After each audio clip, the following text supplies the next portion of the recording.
सत श्री अकाल दोस्तों, नमस्कार, आदाब and very good morning to you all. Welcome to Guru Nanak cares.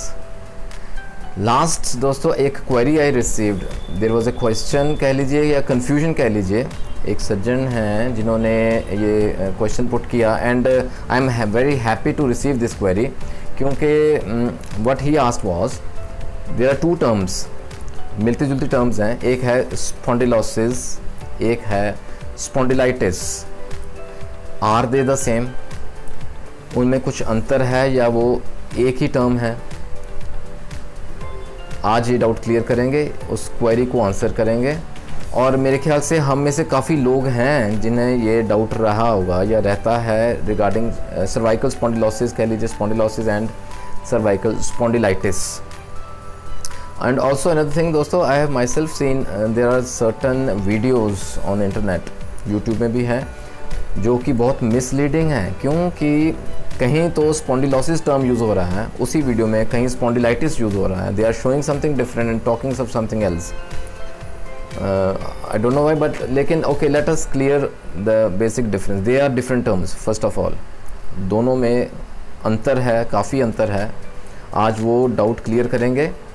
What is the difference between cervical spondylosis and cervical spondylitis. अगर आपको याद रहा हो दोस्तों, गुरु नानक केयर्स की तरफ से एक बहुत ही, it is a very beautiful video on cervical spondylosis.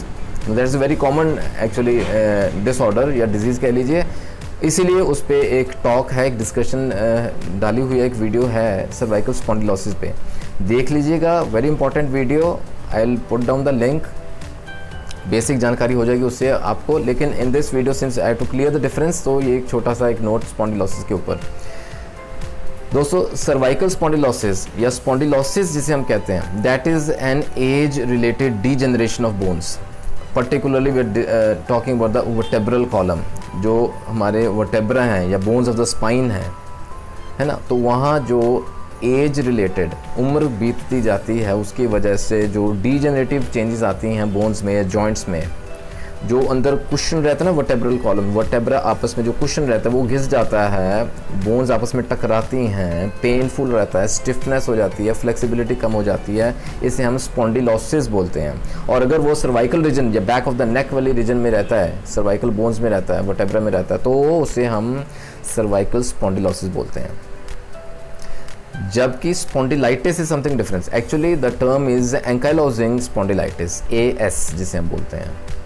अब इसका क्या अर्थ है? एंकाइलोजिंग मीन्स द बोन्स और the heart tissue that is fused together, वो आपस में मर्ज हो गए, आपस में जुड़ गए हैं किसी कारण से। और स्पॉन्डिलाइटिस का अगर हम ब्रेक करें, स्पॉन्डिल मीन्स वर्टेब्रे यानी कि बोन्स ऑफ द स्पाइन, और आइटिस मीन्स इन्फ्लामेशन। जहाँ कहीं भी आइटिस वर्ड जुड़ जाए, जिसके साथ जुड़ जाए उसका इन्फ्लामेशन, आइटिस मीन्स इन्फ्लामेशन। तो spondylitis means basically it is the inflammation of the bones of the spine या इन्फ्लेमेशन ऑफ द वर्टेब्रे, इसे स्पॉन्डिलाइटिस बोलते हैं। So there is a difference between the two. और अगर ये सर्वाइकल रीजन में inflammation रहे, सर्वाइकल वर्टेब्रे में इन्फ्लेमेशन रहे, उसे हम सर्वाइकल स्पॉन्डिलाइटिस बोलेंगे। Okay fine. ओके, अब सेकंड डिफरेंस एक और देख लीजिए, द कॉजेज आर डिफरेंट। वहाँ एज रिलेटेड है स्पॉन्डिलोसिस में, डिजेनरेटिव चेंजेस होती हैं, बोन्स घिस जाती हैं, कुशन जो अंदर का वो घिस जाता है, जिस वजह से ये सिम्टम्स आते हैं, दैट स्पॉन्डिलोसिस। ना स्पॉन्डिलाइटिस का क्या कारण रहता है? Actually the exact cause is still unknown, but it is linked to our immune system. जहाँ हमारा खुद का इम्यून सिस्टम है वो खुद ही अटैक कर रहा है बोन्स एंड जॉइंट्स पे, autoimmune disorder, that is spondylitis. Fine.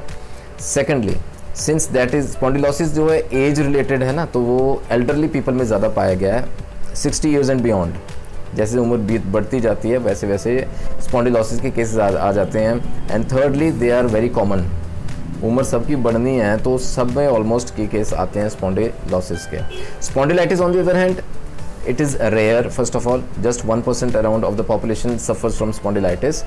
और ये जो स्पॉन्डिलाइटिस रहता है दोस्तों, ये सिम्टम्स आने शुरू हो जाते हैं इन the early 20s and 30s, यानी कि द अर्ली एडल्टहुड में स्पॉन्डिलाइटिस पाया जाता है। These are the main three differences. Fourth एक और डिफरेंस है, spondylosis is basically age related, जो वर्टेब्रल कॉलम में पाया जाता है, अदर बोन्स जॉइंट्स में हो सकता है। लेकिन स्पॉन्डिलाइटिस जो इन्फ्लामेशन रहती है दोस्तों, This inflammation can spread to other parts. It can spread to other joints. It can spread to the digestive system. It can spread to the skin even. It can spread even to the heart. कुछ ऐसे cases रहते हैं, दो rare, लेकिन जो main artery है ना हमारी, जैसे aorta, that is also affected because of spondylitis.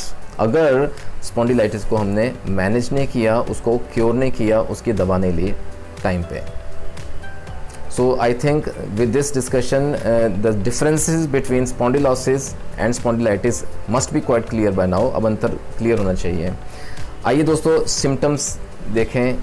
Ankylosing spondylitis के सिम्टम्स क्या रहते हैं, एएस के सिम्टम्स देखते हैं. सबसे पहले तो of course pain and stiffness. No pain and stiffness कहाँ रहती है? In the lower back region, in the buttocks, in the thighs, in the heels, in the shoulders, the scapula bones, और हैंड्स में, फीट में, heels में, सब जगह inflammation रहती है. That is the first and foremost symptom, pain and inflammation. Secondly दोस्तों, पेन रहती है, बहुत ज़्यादा वर्स हो जाती है in the morning, in the early morning times when we get up from the bed, है ना, तब अर्ली मॉर्निंग में. और सेकेंडली अगर we are sitting for quite a long time in the same posture, काफ़ी लंबा बैठ गए और एकदम से जब उठते हैं तो पेन हल्का सा जैसे जकड़ा रहता है बॉडी में, शरीर में स्टिफनेस रहती है. That is a very important symptom of spondylitis. Third, the spine is rigid, flexibility नहीं रहती और ये हल्का सा stoop रहता है. It's a bent forward spine. That's another symptom of spondylitis. Then weariness रहती है, tiredness रहती है, थकान रहती है, swelling रहती है दोस्तों joints में, सूजन रह सकती है. And कई बार तो जो डीप जैसे सांस लेते हैं ना, taking deep breath, that is very difficult. The patient founds very difficult in taking deep breath. These are the sign and symptoms of AS spondylitis. Spondylitis अगर सर्वाइकल रीजन में हो तो सर्वाइकल स्पॉन्डिलाइटिस, लंबर रीजन में तो उसके term के साथ जोड़ दीजिए, स्पॉन्डिलाइटिस हो जाता है. नाउ ट्रीटमेंट की बात करें दोस्तों, before treatment part there are very few just very few points to be understood. Part of treatment कह लीजिए exercise and physical therapy. That is the more important part of treatment than medicines. और इसमें भी दो चार points let us talk in just brief. First of all, have a correct posture while sitting. Like the posture has to be erect, the spine has to be straight. सीधी spine रखें, posture अपना सही रखें जब हम बैठते हैं chair पे. Secondly, low lying sofas and beds avoid कीजिए, जो कई बार होते हैं, they have to be in proper levels, क्योंकि नीचे से उठ के एकदम से उठते हैं जो, तो भी प्रॉब्लम रहती है. स्पॉन्डिलाइटिस को अगर क्योर करना है, avoid low lying sofas and beds.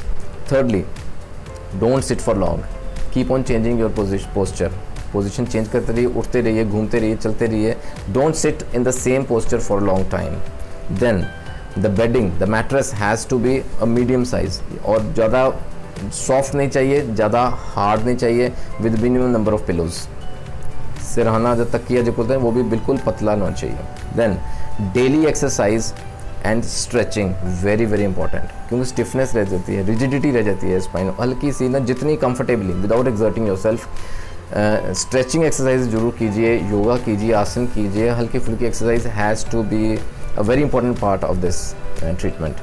Then deep breathing exercise, I almost advise all the patients for to undertake these deep breathing exercise, very importantly in the early morning times.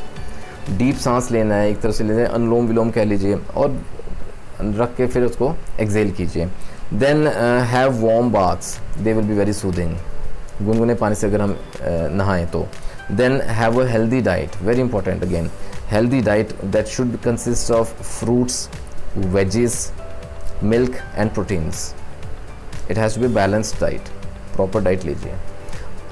और ये सब points का ख्याल रखिए, आपको improvement लगेगी आपके symptoms में.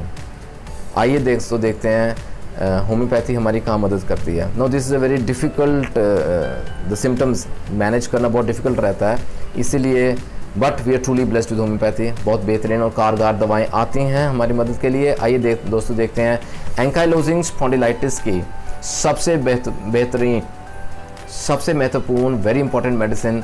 First and foremost is acidum phosphoricum. अगर स्पॉन्डिलाइटिस का ट्रीटमेंट की बात है होम्योपैथी में तो acidum phosphoricum has to be on number 1 medicine. जी हाँ दोस्तों, जहाँ पेरियोस्टियम रीजन रहता है ना, वहाँ इन्फ्लेमेशन रहती है, एसिडम फॉस एक्ट करती है, वहाँ एग्जैक्टली वहाँ एक्ट करती है। और रिकेट्स में जैसे ना विटामिन डी डिफिशिएंसी कह लीजिए, बोन डीजनरेशन रहती है, वहाँ एसिडम phosphoricum acts very beautifully. So the ideal medicine for spondylitis is एसिडम phosphoricum. उस वजह से डेबिलिटी, टायर्डनेस, वीकनेस रहती है, डेबिलिटी रहती है, वहाँ ये काम करेगी। Second very important medicine is रेस्टॉक्स।